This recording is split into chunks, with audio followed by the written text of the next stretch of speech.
महाराष्ट्र आम्ही हे आंदोलन आज साखरे विरोधात केलेलं आहे। सरकारने साखर अचानक एवढी महाग केलेली आहे। आज दिवस पहिले साखर 42 रुपये किलो होती, अचानक आज साखर 85 ते 90 रुपये किलो साखर झालेली आहे।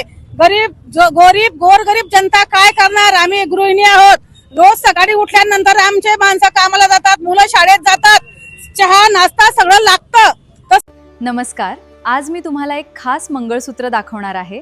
हे बघा याचे डिझाईन, हे राजवाडी कलेक्शन मधील एक उत्कृष्ट नमुना आहे।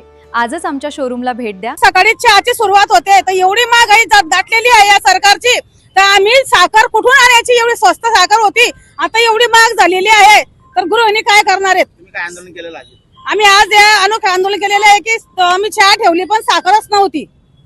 या ठिकाणी सत्ताधारी अपयशी ठरताय का महागाई कमी करण्यासंदर्भात? हो, अपयशी ठरताय।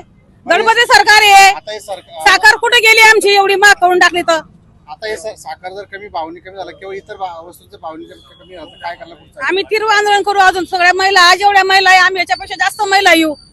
आम्ही सरकारच्या मंत्र्यांच्या गाड्या अडवू, आम्ही बिलकुल त्यांना फिरू देणार नाही तिथं। तुमचं नाव आणि पद? माझं नाव, मी महानगर अध्यक्ष महिला आघाडी उबाटा, मनीषा पाटील। आपण पाहिलं असेल तर गेल्या 7-8 दिवसामध्ये साखरेचा भाव अतिशय उच्चांक गाठलेला आहे।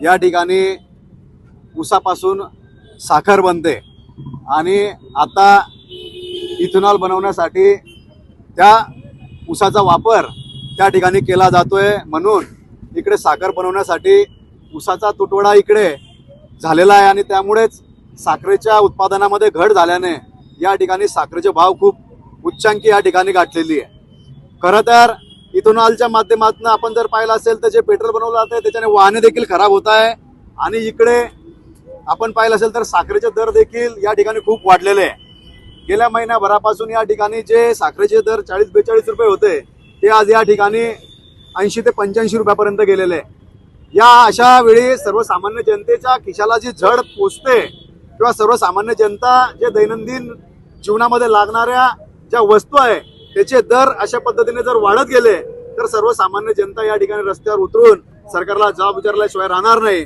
आणि त्याच्या निषेधार्थच आम्ही या ठिकाणी आज हे अनोखं आंदोलन या ठिकाणी केलेलं आहे।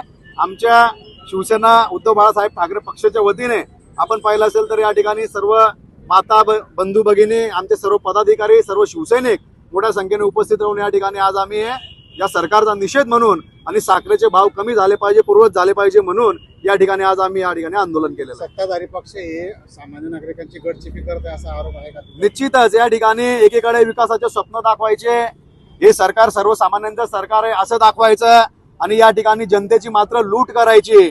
कशा वेगवेगळ्या पद्धतीने जनतेची लूट या ठिकाणी चालू आहे आपण बघत आहोत। दर दिवशी आपण पाहिलं तर माध्यमातून बातम्या झळकत आहेत की कशा पद्धतीने जनतेची लूट या ठिकाणी होते। सबशेल या ठिकाणी हे सरकार सर्वसामान्यांना न्याय देण्यासाठी अपयशी ठरलेलं आहे आणि फक्त मोठ्या मोठ्या गोष्टी या ठिकाणी सरकार मोठ्या मोठ्या घोषणा करत आहे, परंतु अंमलबजावणी मात्र कुठेच होताना या ठिकाणी दिसत नाही। मध्यंतरी